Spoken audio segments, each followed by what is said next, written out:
eta e ômega. Pegou aí? Alguma dúvida? Não. E o iota está descrito. Ele é colocado aonde? Quem se lembra? Ao lado, tá certo? De que vogal? Das mesmas. Vamos lá. Se eu botar aqui, ó. Fica como? Oi. Se eu botar aqui. Ai. Se eu botar aqui. Fica esse. Tá certo? Então, a diferença é que o iota adescrito, tá certo? É colocado ao lado das mesmas vogais, sendo elas minúsculas ou maiúsculas? Maiúscula. A diferença é essa, tá certo?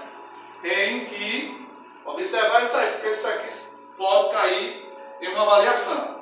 O iota subscrito é colocado embaixo das vogais alfa, eta e ômega, e o iota adescrito é colocado nas mesmas vogais, sendo elas maiúsculas, em vez de ser botada ao lado, embaixo, é botada ao... Quando é colocado embaixo, no caso é minúsculo. É minúsculo e recebe o nome de iota subscrito.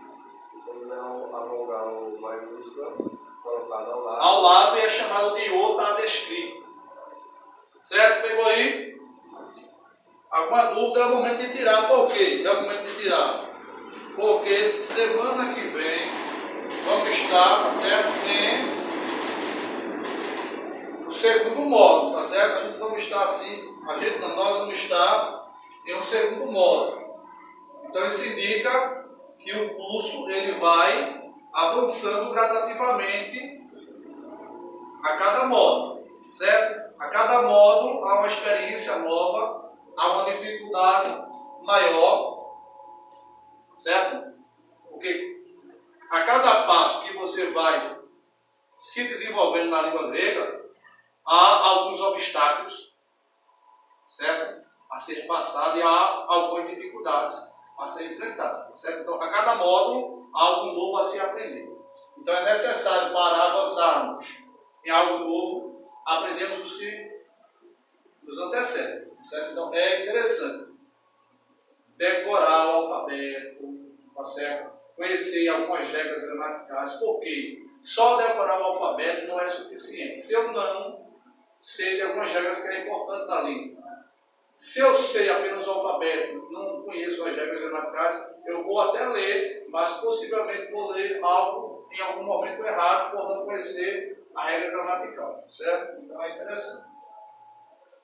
Alguma dúvida aí? Não, né? Então vamos lá. A gente vai ver assim, um vocabuláriozinho aqui, certo? Como a gente faz, como nós fazemos toda semana, é para ver assim o nosso desenvolvimento, que a gente aprendeu, certo? Vamos lá, que letra é essa aqui, essa primeira letra? É o Del. Os irmãos já conseguem ler, alguns que estão mais avançados conseguem. Sem a gente fazer aquela questão da interação. Já consegue ler?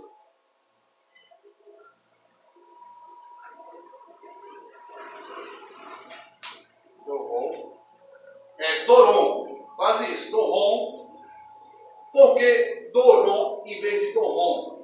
Porque o Rou, ele tem um som de, como se fosse você fizesse assim, rato.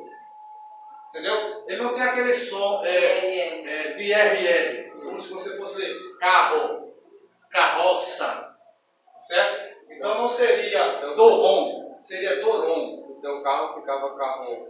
Oi? Carro se pronunciava não carro, mas se pronunciava picó. Se fosse assim seria Caron. Rom. Não Rom. Caron. Então a diferença de caro e carro, algo caro e não carro. Carro. Tem diferença caro Caro, e carro. carro. Entendeu? Então, é a expressão. Então vamos lá. Doron. Doron é traduzido para o português como dom. Observe que, veja só.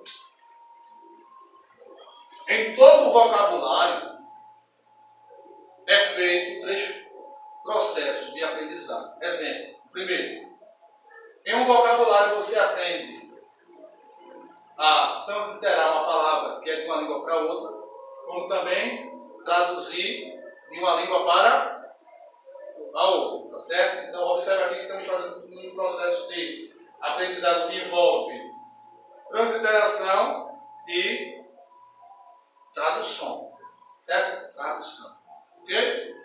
Então, doron é traduzido para o português como dom, pode ser traduzido também como presente, uma dádiva, um presente que Deus nos dá. Então, se é um presente, todo dom que o ser humano possui, seja ele crente, incrédulo, não é que ele possui por si próprio. Não é um dom que ele nasceu com ele, que ele recebeu por mérito, por esforço seu. Todo dom que o homem possui foi dado por Deus. Que traduzido para o português, dom, que vem de doron, é um presente.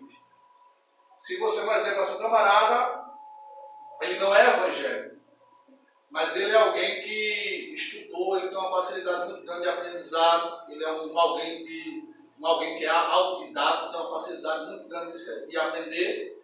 Ele se tornou um grande gramático, um matemático, um arquiteto, fora de série, certo? É bem verdade que ele estudou, mas ele recebeu um presente, uma dádiva, um dom de Deus para aprender com facilidade. Aquilo ali ele nasceu com ele, que ele herdou dos seus pais, foi um presente que ele recebeu de Deus. Entendeu? Esse dom aqui é um presente, não tem nada a ver com dom do Espírito Santo, que é outra coisa que a gente vai ver posteriormente lá na frente. Certo? Vamos lá. Próxima palavra aqui, vocabulário. Que letra é essa aqui, essa primeira letra?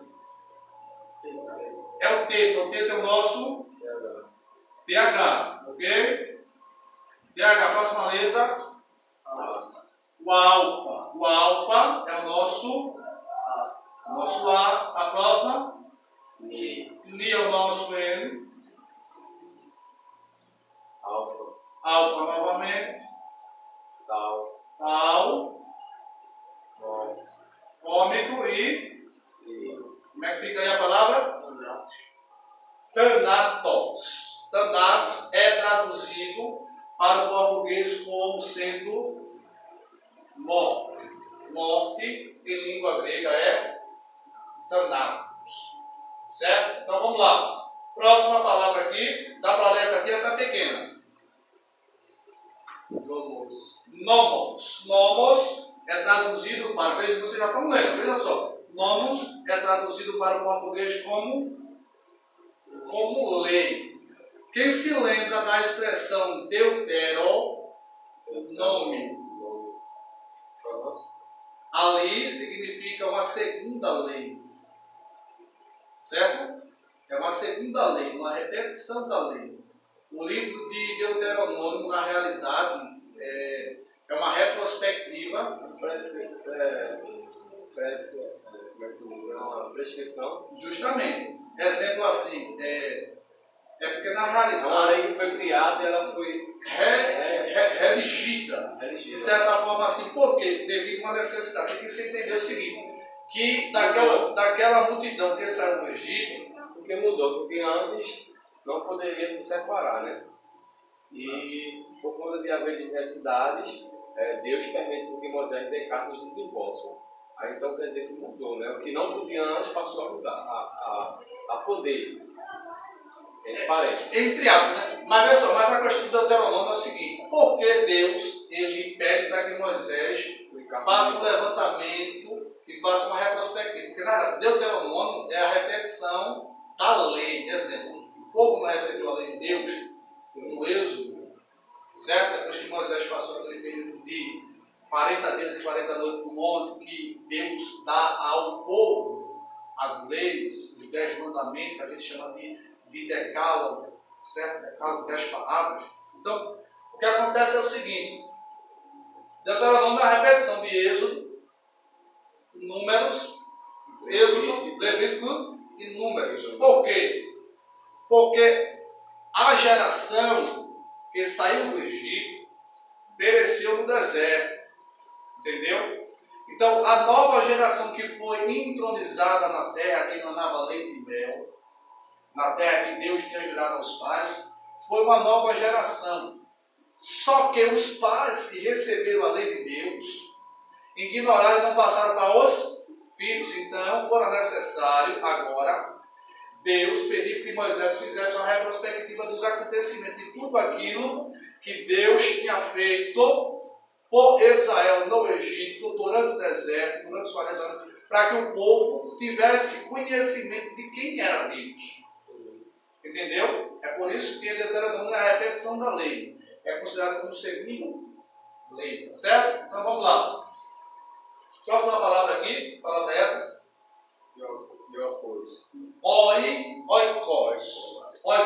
Oikos é traduzido para o português como casa, certo? Pode ser traduzido também por lá, certo? Dependendo da luz da mão, certo? Tem que se entender que o grego ele procura a melhor compreensão, a melhor tradução.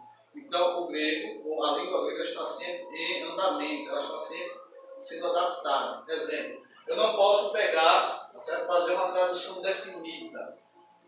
Essa tradução significa de forma definida isto. Existem casos, tá certo? Mas nem todos os casos acontecem dessa forma. Existem tradutores que traduzem oikos por casa, outros traduzem por casa e por lá. Certo? É o mesmo, né? Casa e lá de novo.